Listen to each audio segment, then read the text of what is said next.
Huge breaking news in the litigation regarding Kilmer Abrego García. The Supreme Court has issued an administrative stay of the deadline imposed by the lower courts that the Trump administration return Abrego García to the United States by midnight tonight. In other words, Chief Justice Judge Roberts, who is the justice in charge of hearing the appeals from the Fourth Circuit, essentially said, we are not going to impose this deadline, and I'm going to give Abrego Garcia's attorneys until end of day tomorrow to file a response to the emergency appeal filed by the Trump administration. Now, you might think this is normal because it gives the court time to consider the arguments, and so it is just the court doing its job. However, I don't think it is.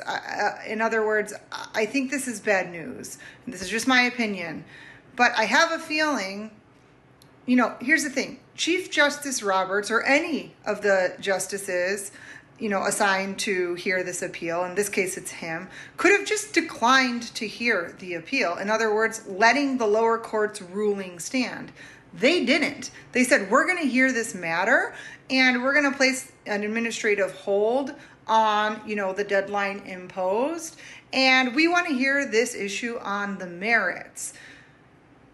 This could also mean they're going to rule in favor of the Trump administration here. And so this is, somewhat concerning if you look at it from a pessimistic point of view and not an optimistic one.